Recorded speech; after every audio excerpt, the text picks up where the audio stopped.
இன்னைக்கு நம்ம food Wars 14th episode தான் பார்க்க போறோம். எபிசோட ஓப்பனிங்ல நம்ம ஹீரோ சமையல்லாம் செஞ்சுட்டு அப்படியே திரும்பி பார்த்தா அவன் வச்ச பிளேட் எல்லாமே அப்படியே இருக்கும். அப்பதான் அவனுக்கு ஒரு விஷயமே ரியலைஸ் ஆகுது. ஐயோ இது ஒரு பஃபே சிஸ்டம் அப்படின்னா பீப்புள் எல்லாருமே கொஞ்ச நேரம் பொறுமையா வெயிட் பண்ணி தானே வந்து எடுப்பாங்க. ஆனா கடையில கஸ்டமர்ஸ் வெயிட் பண்ணிக்கிட்டு இருக்கும் போது அவங்களுக்கு சமைச்சு கொடுக்குற மாதிரியே ஏதோ அந்த யோசனையிலேயே சமைச்சிட்டுன்னு இதை சூடா சமைச்சு கொடுக்கும் போது அந்த முட்டை என்னன்னா ஒரு பண்ணு மாதிரி மாறிட்டு அழகான டிசைன்ல இருக்கும். ஆனா ஆறிடுச்சுன்னா அது கம்ப்ளீட்டா அந்த பிளேட் ஃபுல்லா நம்பி ஒரு மாதிரி கேவலமா இருக்குமே பாக்குறக்கேன்னு ஹீரோக்கு அப்பதான் புரியுது. வேஸ்ட் பண்ணிட்டுன்னு இப்ப என்ன பண்றதுன்னு தெரியாம முழிச்சுக்கிட்டு இருக்கிற ஹீரோவும் பக்கத்துல எரினா அந்த டைம்ல தான் அந்த 200 பிளேட்டை கம்ப்ளீட் பண்ணியிருப்பா. பக்கத்துல எரினாவும் ஹீரோவை பார்த்துட்டு என்னப்பா என்ன டிஷ் பண்ண போற அப்படிங்கன்னு முடிவு பண்ணும் போது அது எவ்வளவு பிரசன்டபிளா இருக்குங்களா முக்கியம் கிடையாதுப்பா. இது ஒரு பஃபே. எந்த சேலஞ்சுக்கு எந்த மாதிரியான டிஷ் செய்யணும் அப்படிங்கிறது கொஞ்சமாவது கான்சியஸ்ல இருந்தாகணும்ப்பா.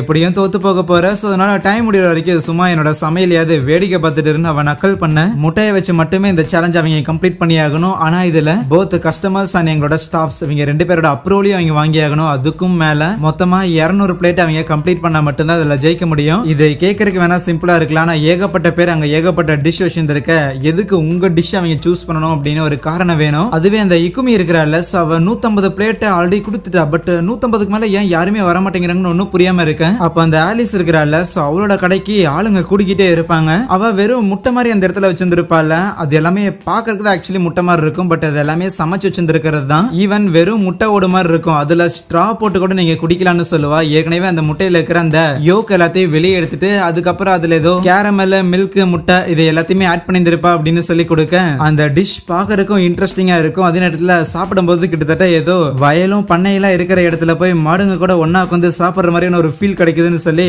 அவளும் அந்த இடத்துல அந்த 200 பிளேட்டை கம்ப்ளீட் பண்றா. 200 பிளேட்டை தாண்டியும் போகும். இதே வேகத்துல போனா 300 அடிச்சிருவா போலேன்னு இக்குமிக்கும் புரியும். டக்குமி 200 பிளேட்டை முடிச்சிருவானா. சரி ஹீரோ என்ன பண்றான்னு பார்த்தா அவன் தலையை தொங்க போட்டு உட்காந்துருப்பான். ஈவன் மெகுமி இருக்கிறாள் அவளுமே 200 பிளேட்டை ரீச் பண்ணிடுவா. இன்னும் ஒரு அரை மணி நேரம் தான் இருக்கு. சில பசங்க எல்லாரும் நைட்டு சரியா தூங்கி இருக்க மாட்டாங்க. அதனால கண்ணெல்லாம் இருட்ட ஆரம்பிக்குது. அவங்களால சமைக்க முடியல. நம்ம ஹீரோவும் அப்படியே பொறுமையா எதையுமே மைண்ட்ல ஏத்திக்காம பொறுமை பொறுமை அமைதி அமைதின்னு யோசிச்சவனும் கடையில இருக்கும்போது அவங்க அப்பா ஒரு மேட்டர் சொல்லி இருப்பாரு. பயங்கர பரபரப்பா கடையில வேலை போய்கிட்டு இருக்குமா. சோ ஆல்ரெடி அவன் பிளேட்டை கழுவிட்டு இருந்திருப்பான். அடிஷனலா அவங்க அப்பா வேற போய் டேபிள் 3யும் 4யும் சீக்கிரம் தொடச்சு வச்சுட்டு அவங்களுக்கு அப்படியே கொண்டு போய் சில ஹாட் வாட்டர் எல்லாம் வைடான்னு சொல்லும் போது இரியா நான் பிளேட்டே அவளுங்க கழுவலியா அப்படிங்கும் போது டேபிள் 3 and 4 சொல்லி அவன் மைண்ட் அங்கங்கே போக ஆரம்பிக்குமா. டாப்னு அவங்க அப்பா கையில் அடிச்சுட்டு இங்க பாரு நீ கிச்சன்ல இருக்கும் போது உனக்கு எப்ப என்ன பண்றன்னு தெரியாம பேனிக் ஆக ஆரம்பிக்குதோ நீ என்னென்ன பண்ணணும் அப்படிங்கிற விஷயத்த லைனா யோசி அதுவே போதுமானதுன்னு சொல்லி இருப்பாரு. ஓரமா இருந்துட்டு எரினா ஹீரோவை கலாய்ச்சிக்கிட்டு இருப்பா. பாத்தியா உன் திறமைக்கு என் திறமைக்கு எவ்வளவு டிஃபரன்ஸ் இருக்கு தெரியுமான்னு சொல்ல நம்ம ஹீரோ அமைதியாவே இருப்பானா. என்ன தூங்கிட்டானா அப்படின்னு எட்டி பார்த்தா ஹீரோட மைண்ட்ல இன்னும் அரை மணி நேரம் தான் இருக்கு. அதை பத்தி புலம்பி எந்த ஒரு பிரயோஜனம் ஏற்பட போறது கிடையாது. ஒரு ஆம்லெட்டை செய்யணும் அப்படின்னா அதுக்கு 1 நிமிஷத்துக்கு கம்மியா தான் ஆகும். அதுவே அந்த ஆம்லெட்டை நல்லா வேக வைக்கிறதுக்கு கரெக்டா 1.5 நிமிஷம் ஆகும். செம்ம டஃபா இருக்க போகுது. ஆனா பண்ணணும்னு நினைக்க ஹீரோ சீரியஸா இருக்கிறத பார்த்து எரினாவும் ஏய் இந்த பையன் 200 பிளேட் அரை மணி நேரத்துக்குள்ள முடிக்க போறான்னு மட்டும் யாரும் என்கிட்ட சொல்லாதீங்கன்னு யோசிக்க தலப்பா எடுத்து கட்டின ஹீரோவும் தீயா இருக்க அந்த முட்டை கூட அரை மணி நேரம் தான் இருக்கு. ஹீரோ என்ன பண்ண போறானோ அப்படின்னு எதிர்பார்த்து காத்திருப்பான். ஓகே இப்போதைக்கு ஒரே ஒரு கஸ்டமர் மட்டும் என் கடையை எட்டி பார்த்தா போதும்னு யோசிக்க அங்க எரினாவோட கடையில இன்னுமே கூட்டம் இருக்குமா. அப்ப அதுல ஒரே ஒரு பொண்ணு மட்டும் இடம் கிடைக்காம அங்க இருக்கிற நம்ம ஹீரோவோட கடையை பார்க்க அவன் என்னோ புள்ள பிடிக்கிற மாதிரி இங்க வா பாப்பா அப்படின்னு கூப்பிட்டு அந்த ஆம்லெட்டை அட்ராக்ட் பண்ற விதமா அப்படியே தூக்கி எல்லாம் போட்டு கேட்ச் பண்ணி அந்த பொண்ணுக்கு கொடுக்க திருப்பி அதே டிஷ்ஷை தான் பண்ணியிருப்பான். பட் இந்த தடவை வேகமா பண்ணியிருப்பான். சோ கிட்ட யாராவது வந்ததுக்கு அப்புறம் அவங்களுக்கு செஞ்சு கொடுக்கணும் அப்படிங்கிற அந்த மைண்ட் செட்ல அந்த குட்டி பொண்ணுக்கு பிடிச்சிருக்கும். சோ அதுக்கப்புறம் இன்னும் சில ஸ்டாஃப்ஸும் வந்து பார்த்துட்டு என்னது இது ஏதோ ஜெல்லி மாதிரி இந்த ஆம்லெட் புசுன்னு இருக்கேன்னு சொல்லிட்டு அதை அவங்களும் சாப்பிடுறாங்க. அவங்களுக்கும் ரொம்ப பிடிச்சிருக்கு. நிறைய பேர் ஹீரோவோட கடைக்கு முன்னாடி வந்து நிக்கிறாங்க. ஓகே இத்தனை பேரை ஹேண்டில் பண்ண முடியுமானா கஷ்டம் தான். ஆனா இந்த சான்ஸை விட்டு கொடுக்க கூடாதுன்னு அவன் சமைக்க ஆரம்பிக்க இன்னும் ஒரு 100-150 பிளேட் அவன் செய்யணுமே பண்ணிடுவானா அப்படின்னு எரினாவே ஆச்சரியமா பார்த்துட்டு இருப்பான். இன்னொரு பக்கம் மத்தவங்க எல்லாருமே சமைச்சுக்கிட்டு இருப்பாங்களா. அப்ப அந்த ஆலிஸ் பண்ண இருக்கிறாள் சோ அவ ப்ரிப்பேர் பண்ணி வச்ச எல்லா இன்கிரிடியன்ட்டையும் பயன்படுத்திட்டாலாமா. சோ அதனால இதுக்கு மேல சமைக்க முடியாதுப்பா அங்க இருந்து போவாளா. பார்த்தா லைக் 380 பிளேட் சர்வ் பண்ணிருப்பா. அந்த இக்குமி பொண்ணை வெறுப்பேத்திட்டு ஓகே இப்போதைக்கு பண்றதுக்கு எந்த ஒரு வேலையும் இல்ல வேணும்னா எரினா என்ன பண்றேன்னு பாக்கலாமா. எரினாவோட அந்த புது பையன் அவன் என்ன பண்றான்னு யோசிக்க நம்ம ஹீரோ என்னன்னா 10-15 அடுப்பை ஒரே நேரத்துல ஆன் பண்ணி வச்சுக்கிட்டு அது எல்லாத்துலயுமே வேகமா முட்டையை கரெக்டா உடைக்கணும். எக் ஒயிட்ஸை ப்ராப்பரா பிரிச்சாகணும். அதுக்குள்ள கிரீம் சால்ட் பெப்பர்னு சொல்லி ப்ராப்பரா ஆட் பண்ணணும். டேஸ்டும் கரெக்டா தான் இருக்கு. பக்குவமா டைமுக்குள்ள எடுத்தாகணும்னு சொல்லிட்டு எல்லாத்தையுமே கொஞ்சம் கூட கேப்பே விடாம அதை அவங்கள பார்க்கும்போது அட்ராக்ட் பண்ணுங்கிற காரணத்துக்காக அப்படியே தூக்கி எல்லாம் போட்டுட்டு எப்படியே ப்ரிப்பேர் பண்ணி எல்லாம் கொடுத்துக்கிட்டு இருப்பான் ஒவ்வொரு பிளேட்டா. எரினாவோட கடைக்கிட்ட இருந்தவங்களும் அந்த பையன் ஏதோ வித காட்டுறான் பாருன்னு சொல்லிட்டு ஹீரோட கடைக்கு போக அந்த மொட்டை கூட இருக்கிற இன்ஸ்ட்ரக்டரும் ஹீரோவை பார்த்துட்டு பரவாயில்ல அவனுக்கு நிறைய திறமை இருக்குது. ஆனா எந்த அளவுக்கு வேகமா அந்த சாப்பாடை அந்த சமையல அவன் செய்யணும் அப்படிங்கறத ஒவ்வொரு தடவுமே அவன் இம்ப்ரூவ் பண்ணிட்டே இருக்கிறான் அப்படின்னு சொல்லுவாரு. அவ்வளவு வேகமா சமைச்சாலும் அது துல்லியமா இருக்கிற எல்லாருக்குமே அது பிடிச்சிருந்திருக்கும். உண்மையாலுமே இதுக்கு பேரு தான் லைவ் குக்கிங்னு சொல்லுவாங்க. கிச்சனுக்குள்ள இருந்து சமைச்ச ஃபுட்டை கொண்டு வராம கஸ்டமர்ஸுக்கு முன்னாடியே அடுப்பை பத்த வச்சு சமைக்கணும். ஒரு குக்கு எந்த அளவுக்கு அந்த சமையல செய்யறான் அப்படிங்கிற அந்த ஒரு எதிர்பார்ப்பையே அதை அதிகப்படுத்தும் கஸ்டமர்ஸுக்கு. இருக்கிற சின்ன பசங்க எல்லாரும் என்னடா இந்த ஆளு விதையெல்லாம் காட்டுறான் அப்படின்னு ஆச்சரியமா பாத்துக்கிட்டு இருக்கேன். அதை தெரிஞ்சுதான் நம்ம ஹீரோ பண்றான் அப்படிங்கிறது இந்த மொட்டைக்கும் புரியுது. ஆப்வியஸா நம்ம ஹீரோ கிட்ட குக்கிங் திறமை இருக்குது. சோ அதவே ஒரு சின்ன ஷோ மாதிரி பண்ணா அதை பாக்குறதுக்கு நிறைய பேர் வருவாங்க.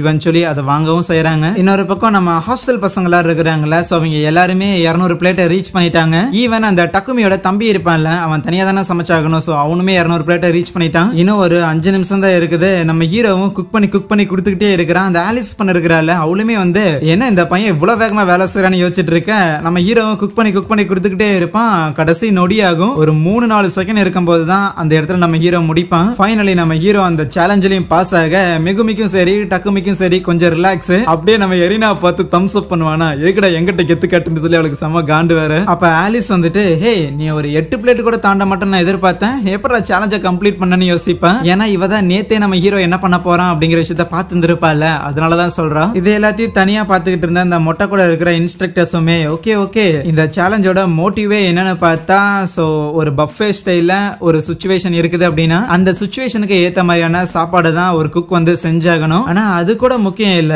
இந்த மாதிரியான ஒரு ப்ராப்ளமேட்டிக்கான சிச்சுவேஷன்ல ஒரு செஃப் வந்து மாட்டிக்கிட்டான் அப்படின்னாலும் அவனோட பிரசன்ஸ் ஆஃப் மைண்ட் எந்த அளவுக்கு இருக்கு. எக்ஸாக்டா நம்ம ஹீரோ பண்ண மாதிரி ஒரு சேலஞ்சுக்குள்ளேயே ஒரு அரை மணி நேரத்துக்குள்ள கம்ப்ளீட் பண்ணுங்கிற ஒரு சேலஞ்சு. இதுக்கு அங்க இருக்கிற இன்னொரு ஒரு இன்ஸ்ட்ரக்டர், ஆமா நீங்க சொல்றது என்னமோ சரிதான், நம்ம ஹீரோக்கு பயங்கரமான ஒரு திறமை இருக்கு. உண்மையை சொல்ல போனா ஒரு வித்தியாசமான ஒரு ஆளா இருக்கிறான். ஆனா அவனை இன்னும் கொஞ்சம் அவனை சரிப்படுத்தி ஆகணும். ஆனா அதே இன்னொரு பக்கம் எரினா பொண்ணு கிட்டத்தட்ட 407 பிளேட்டை சர்வ் பண்ணியிருந்திருக்கா. ஆனா அதே நேரத்துல எரினாக்கு டஃப் கொடுக்குற மாதிரி ஆலிஸ்ங்கிற ஒரு பொண்ணுமே வந்து 380 பிளேட்டை சர்வ் பண்ணியிருந்திருக்கா. ஆனா ஆலிஸோட இன்கிரீடியன்ட் முடிஞ்சு போச்சு. அவ ப்ரிப்பேர் பண்ண இன்கிரீடியன்ட் முடிஞ்சு போனங்காட்டி அவ 380லே ஸ்டாப் ஆயிட்டா. இல்லைன்னா அவளும் எவ்வளவு போயிருந்திருப்பான்னு தெரியாது. இங்க ஹீரோ கிட்ட அந்த ஆலிஸ் பேசிக்கிட்டு இருப்பால, சோ அப்பதான் அவளோட முழு பேரை சொல்றாள. கூடவே அந்த ஆலிஸும் எரினாவும் ஒரு கசின் அப்படின்னும். ஆலிஸோட அப்பா பார்த்தா டென்மார்க்ல இருக்கிற ஒரு இடத்துல ஒரு கம்பெனி ஒன்று வச்சிருந்திருக்காங்களாமா. அங்க இந்த மாதிரி ஃபுட் ரிலேட்டடான ரிசர்ச் எல்லாம் பண்ணுவாங்களாமா. சோ அதோட டேஸ்ட் ஸ்மெல் அந்த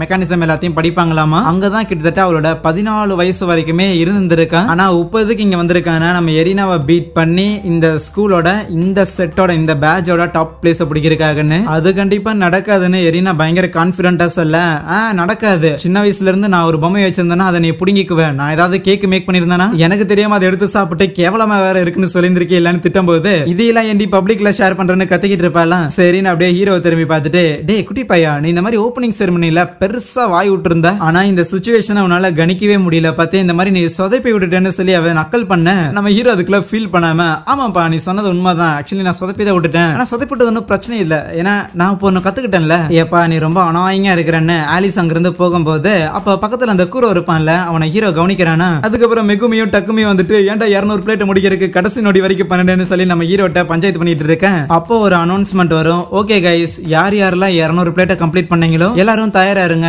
அடுத்த 4 மணி நேரத்துல உங்களுக்கான அடுத்த சேலஞ்ச் இருக்குன்னு. மறுபடியும் தூக்கம் இல்லையா அப்படின்னு பசங்க எல்லாரும் கதறிக்கிட்டு இருக்க நம்ம ஹீரோ ட்ரைனிங் கேம்ப் இப்பதான் சூடு பிடிக்குதுன்னு நினைப்பான். அதுக்கப்புறம் அந்த ஒரு சேலஞ்சுமே எல்லாருமே கம்ப்ளீட் பண்ணி முடிச்சுட்டு எப்பாடே இதுக்கு மேல முடியாதுறான்னு வந்து லாபியில நின்னுகிட்டு இருப்பாங்க. சோ அசம்பிள் பண்ண சொல்லி இருந்திருப்பாங்க போல. ஆனா இந்த இன்ஸ்ட்ரக்ஷன் மேனுவல்ல ஆமா இன்னைக்கு ஏன் எந்த ஒரு ஷெட்யூலுமே போடல அப்படின்னு பார்க்கும்போது ஒருவேளை யூகி மறுபடியும் அன்னைக்கு முட்டையை கொடுத்து ஏதோ பண்ண சொன்னாரு, அதே மாதிரி ஏதாவது பண்ண போறாரு அப்படின்னு பயந்து போக. அப்ப அந்த மொட்டை வந்துட்டு ஓகே இது வரைக்குமே வந்து ஒரு 352 ஸ்டூடெண்ட்ஸ் ஃபெயில் ஆயிருந்திருக்கீங்க. சோ டோட்டலா 628 பேர் இப்போதைக்கு இங்க இருக்கிறீங்க. உண்மையாலுமே இத்தனை பேர் ஃபெயில் பண்றது அப்படிங்கிறது அப்பவே எங்களுக்கு புரிஞ்சிருக்கும். இந்த ஒரு சேலஞ்ச் அதுக்காக தான். ஆனா அதே நேரத்துல ஒரு செஃப்பா ஒரு மாஸ்டர் செஃப் ஆகணும் அப்படின்னா எந்த மாதிரியான சூழ்நிலையா இருந்தாலும் அதுல பொறுமையா இருக்கிறீங்களா, அதுல நீங்க ஏதாவது புதுசா கொண்டு வரீங்களா, அந்த சிச்சுவேஷனை டேக்கிள் பண்றதுக்கு நீங்க தயாரா இருக்கீங்களா அப்படின்னு ஏகப்பட்ட மேட்டர் இருக்கு. தன்னோட திறமையை இம்ப்ரூவ் பண்ணிக்காத ஒரு செஃப் அப்படிங்கிற அப்படிங்கிறவன் ஒரு புறம்போக்கு நிலம் மாதிரி தான். சோ அந்த மாதிரி வேஸ்ட் லேண்டா இருக்கிற யாருமே இந்த ஒரு அகாடமிக்கு தேவை கிடையாது.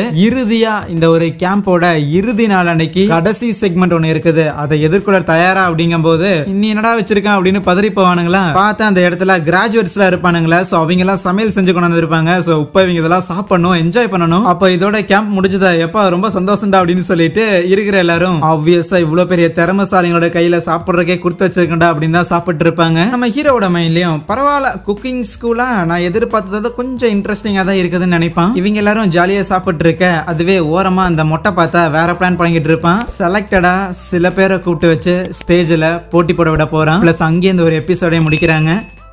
Soya, thank you.